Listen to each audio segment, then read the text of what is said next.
My name is Eleanor Grant. I am 72 years old, a widow, and the owner of a small house at the edge of Portland, Oregon. My late husband, Tom, and I spent 30 years running a laundromat together. We built it from nothing, just two tired hands and $100 borrowed from his brother. Every stain we scrubbed, every coin we counted, was a little piece of our life story. When Tom passed away, the silence in the house grew louder than the machines ever had. But I stayed. I kept the routines. I brewed coffee at 6, read the paper, and checked the mail even when I knew it would only bring bills. Life had settled into a quiet rhythm, the kind people mistake for peace. Then one Sunday afternoon, my son David and his wife Melissa came by. David wore his usual confidence like armor. Melissa scrolled through her phone, barely looking up. He said they just wanted to check in, make sure I was doing all right. But I knew that tone. I had heard it before, right before every request for money. I poured him a cup of coffee, the way I always did, and told him I still had some savings set aside. David laughed. Not a chuckle, not a polite smile, a full, careless laugh, head thrown back as if I'd said something absurd. He laughed at me. "Mom," he said, shaking his head, "you don't need to worry about money anymore. That's what family's for. We've got you covered now, right, honey?" Melissa didn't even look up. She just murmured something that could have meant anything. I stood there, holding the cup between my hands, feeling the warmth fade. My own son, my boy who once cried when I left him at kindergarten, was now laughing at the idea that I could still make choices, that I could still have control. In that moment I realized something cold and clear. It wasn't about money, it was about power. And for the first time in my life, I saw my reflection not as a mother or a widow, but as a woman who had quietly let others write her story. That day, I decided to take the pen back. 3 days after that visit, the phone rang while I was making tea. The number on the screen showed my bank. I almost didn't answer. I thought it might be another promotion or survey, but something inside me said to pick up. "Mrs. Grant?" a calm male voice asked. "This is Philip Sanders, Senior Account Manager at Riverdale Bank. I just wanted to confirm a few changes recently submitted to your account." "Changes?" I repeated, my heart slowed. "What kind of changes?" He hesitated, polite but firm. "There was a request to update the account ownership and assign a new primary, your son, David Grant." I gripped the edge of the counter. "And did those changes go through?" "No, ma'am. Your signature was required and it was missing, so everything remains under your control. I flagged the request for review, but I wanted to verify directly with you." "Thank you," I said quietly. "No changes are authorized. None." He paused for a moment. "I'll note that, Mrs. Grant. And if anything similar happens again, you'll be notified immediately." When I hung up, the house felt too still.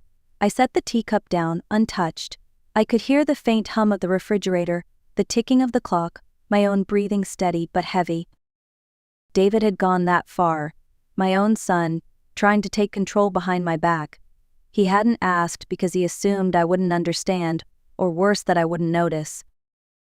I walked to the drawer by the sink and pulled out my old blue notebook, the one Tom used to call her little ledger of life. I flipped to a blank page and wrote carefully in ink. October 3rd. Philip from the bank called. David tried to change the accounts. I'm still the owner. Then I underlined the last 4 words twice. Still the owner. For the first time in a long while, I felt the faint spark of something I hadn't felt in years, not anger, not sadness. It was awareness, a quiet kind of strength waking up after too much silence. That night, I couldn't sleep. I lay in bed staring at the ceiling, listening to the wind tapping the old window pane. Every sound in the house seemed sharper now, more alive, the creak of the floorboards, the hum of the heater, even the faint whisper of the curtains moving. It wasn't fear that kept me awake, it was something deeper, something new. For the first time in years, I wasn't just existing, I was awake. When Tom died, I told myself survival meant keeping the peace. Don't argue, don't make noise, don't draw attention. Just nod, agree, and stay small. That had become my shield, but now I saw how that silence had cost me my confidence, my authority, my name. The next morning, I brewed tea instead of coffee. Earl Grey, strong, with a slice of lemon the way Tom liked it.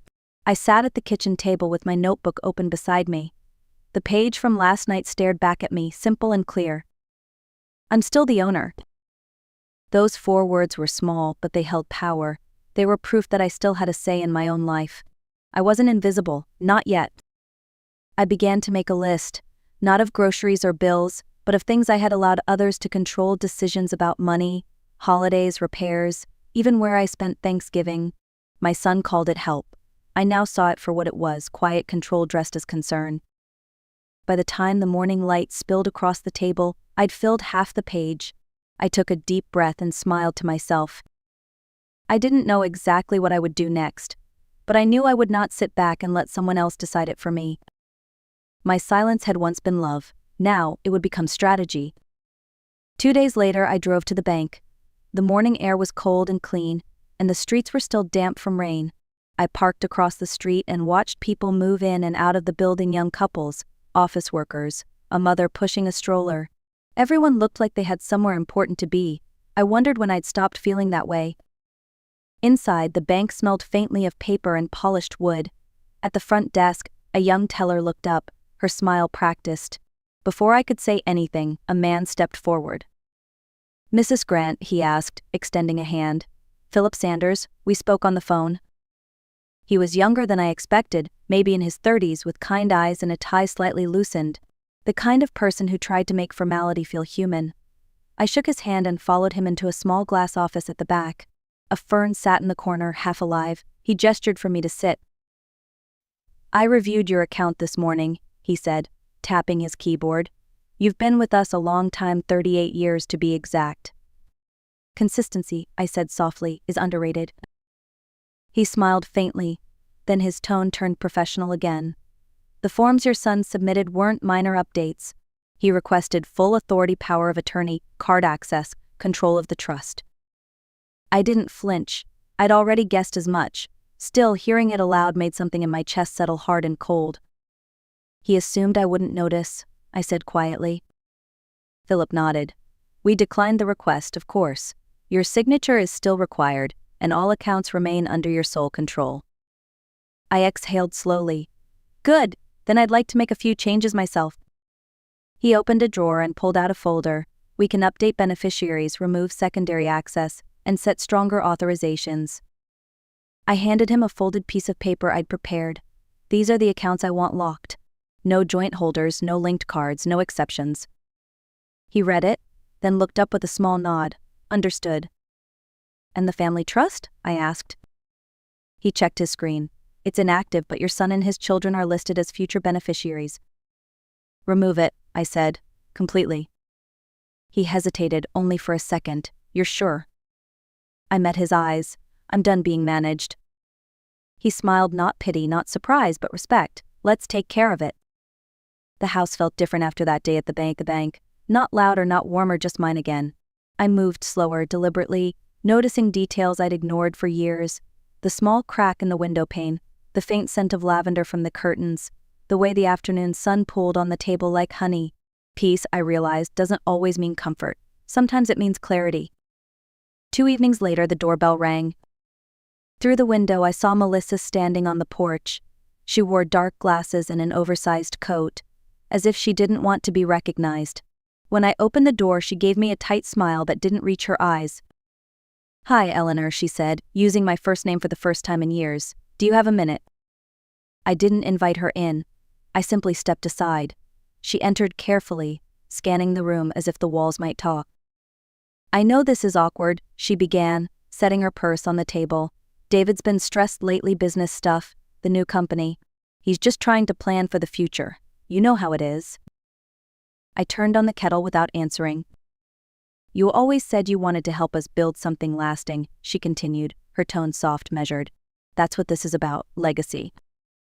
Legacy, that word sat in the air like a sour note. "You filed paperwork to take over my accounts," I said evenly. Melissa froze. "We thought it would be easier, in case anything happened." "In case I died, you mean?" She forced a laugh. "Oh, don't be dramatic, we just wanted to make sure things were in order." I poured tea into 2 cups and set one in front of her. "You were hoping I wouldn't notice." "That's not fair," she said quickly. "No," I replied. "What's not fair is that I paid your medical bills, helped with your mortgage, and somehow you still thought you could erase me from my own life." Her cheeks flushed. She stood abruptly. "You'll regret this." I met her eyes. "No," I said softly. "For the first time, I don't think I will." When the door closed behind her, the silence that followed felt sacred. The next afternoon, I was sitting by the kitchen window when my phone buzzed. The name on the screen made me pause. Anna.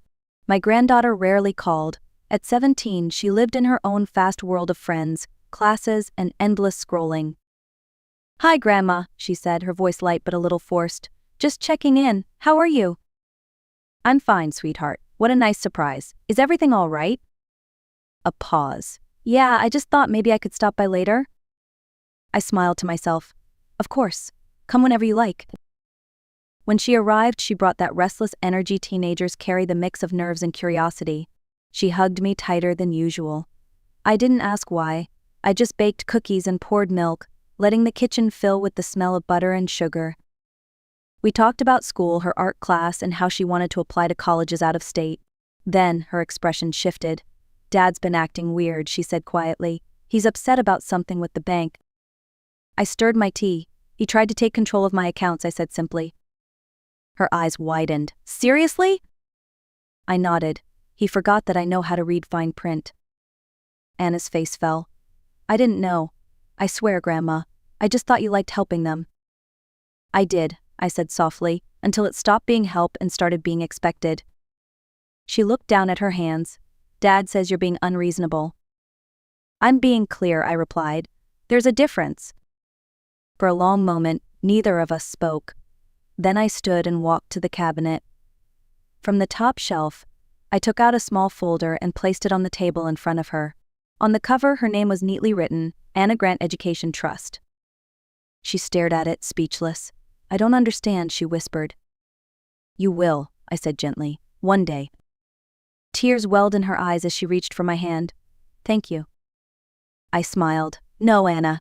Thank you for reminding me what family is supposed to feel like." That night, the phone rang again. I didn't have to look to know who it was. David.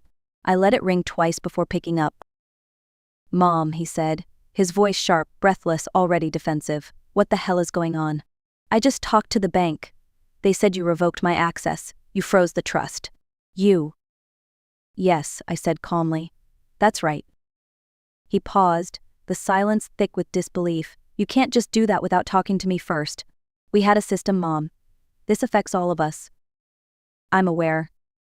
He sighed loudly, the way he used to when he didn't get his way as a boy. "Come on, this isn't you. You're overreacting. I didn't mean anything by the paperwork. It was just easier." "No," I said quietly, "you said that. I just let you believe it." "Mom, don't start twisting things." "I'm not twisting anything, I'm straightening them out." His tone softened, sliding into that familiar coaxing rhythm. "You've always wanted to help the family. Isn't that what all this is about? Helping each other?" "I still want to help the family," I said. "That's why I'm helping the part that still sees me as family." That landed hard. I could hear it in his breathing. "So that's it," he said bitterly. "You're cutting us off, after everything we've done?" "I'm cutting myself free," I answered. "That's not the same thing." He was quiet for a long moment. Then his voice came again, low and warning. "You're going to regret this, Mom." I closed my eyes and let the words pass through me like air. "No, David. What I regret is every time I said yes when I wanted to say no." There was nothing left to say. I hung up. My hand didn't shake. My heart didn't race. For the first time in years, my silence didn't feel like surrender. It felt like power. The next morning, I drove downtown to meet with my lawyer. His name was Martin Halverson, a steady man in his 50s with kind eyes, and the calm tone of someone who had seen every kind of family argument under the sun. The office smelled faintly of lemon polish and old paper. He greeted me with a nod. "Mrs. Grant," he said, "I reviewed your message. You want to update your estate documents?" "Yes," I replied. "I want them to reflect my decisions clearly." He opened a folder and glanced at his notes. "You'd like to dissolve the existing family trust, remove your son and daughter-in-law as beneficiaries, and assign a new trust in your granddaughter's name." "Correct." He looked up. "Would you like to include a statement of intent? It's optional but often useful if anyone contests your choices." I thought for a moment, then nodded. "Yes, I know exactly what I want to say." He handed me a pen. I wrote slowly, every word deliberate. To anyone who asks why I left my estate to my granddaughter instead of my son and his wife, I offer this: Anna never asked me to disappear. When I finished, Martin read the line and smiled faintly. That's simple, he said, and unshakable. We completed the paperwork. Each signature I placed on those pages felt like a quiet reclaiming of my name, my time, my worth. By the time we were done, my hands no longer trembled. They were steady, sure. On my way home, I stopped by a small cafe Tom and I used to love. I ordered a cup of black tea and sat by the window. Outside, the sky was pale blue, the kind of fragile color that makes you want to be gentle with the world. I took a deep breath and felt a lightness I hadn't known in years. When I arrived home, I found an old envelope in the desk drawer labeled in Tom's handwriting, for when it matters. Inside was a note. Eleanor, if you're reading this, it means something has changed. Remember, the house and the money were never the legacy. You were. Don't ever apologize for protecting what's yours. Love, Tom. I sat for a long while, the letter on my lap, the tea still warm in my hands. He had seen me all along. A week passed before I heard from David again. I expected silence, but one Sunday morning there was a soft knock at the door. When I opened it, he stood there with a brown paper bag in one hand and an awkward smile on his face. I brought lunch, he said quietly. No paperwork, no briefcase, no excuses, just him. I hesitated for a moment, then stepped aside. Let's see what you brought. We sat at the kitchen table, the same table where he'd once laughed at me. Inside the bag were 2 turkey sandwiches, a small container of coleslaw, and a bag of chips. I smiled faintly. You remembered? He nodded. You used to say that coleslaw tasted like someone's grandmother still made it by hand. Because it does, I said. The corner of his mouth lifted. For the first time in a long time, he looked like the boy I used to know. We ate mostly in silence, but it wasn't the heavy kind anymore. It was quiet, honest, almost peaceful. Halfway through his sandwich, he looked up. I read Anna's notebook, he said. She let me. I didn't reply, just waited. She wrote about you, he continued. About how strong you've become, about how you taught her to say no. She said you became the version of yourself she wished she'd met sooner. My throat tightened. She's a good writer. She's right, he said. I made you small. I didn't mean to, but I did. I looked at him for a long moment. I don't need an apology, David, I said softly. I need awareness. He nodded slowly. I'm working on that. When he finished eating, he stood to leave. At the door, he turned back. There's this old picture of me in college, he said. Head down, papers everywhere, your hand on my back. I found it last night. I never realized how much that hand carried. I smiled. It carried love. And sometimes, love has to learn to set things down. He stepped forward and hugged me, not out of guilt, not habit, but gratitude. Thank you, he whispered. For what? For letting me try again. When he left, the door closed softly behind him. The air in the house felt lighter, not empty, just free. Winter crept in quietly that year. The trees outside stood bare, their branches like sketches against the pale sky. I spent more time on the porch, wrapped in Tom's old cardigan, listening to the wind whistle through the eaves. Sometimes Anna came by after school. Sometimes David dropped in on Sundays with no reason at all. They never arrived together, but that was all right. Peace didn't need to be perfect to be real. On my 73rd birthday, Anna brought me a pie pure and ginger, the crust slightly burnt on one edge. I overbaked it, she admitted, cheeks pink.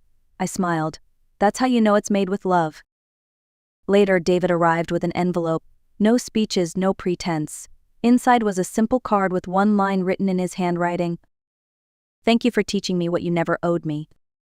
I sat with that card for a long time. It wasn't an apology. It was understanding, and that was enough. That evening, as the candles flickered in the quiet kitchen, I opened my old blue notebook, the same one that began this chapter of my life. On a fresh page, I wrote, November 4th. I am no longer quiet. I am no longer erased. I am home. I closed it and smiled. People talk about legacy as if it's money or property or a name carved in stone. But that's not it. Legacy is what lives on in others after you stop explaining yourself. It's the way Anna now pauses before saying yes to something that feels wrong. It's the way David no longer assumes he'll be handed what he hasn't earned. It's the way I walk into my own kitchen and no longer feel like a guest in my life. If you're listening to this and you've ever been told you're too old, too soft, or too quiet, don't believe it. Strength doesn't need to shout, it simply stands. And if this story reminded you of someone who gave everything and asked for nothing, share it. Tell them you see them. Tell them they don't need permission to be whole. Because some truths are too important to whisper. And some women, they've waited long enough to be heard.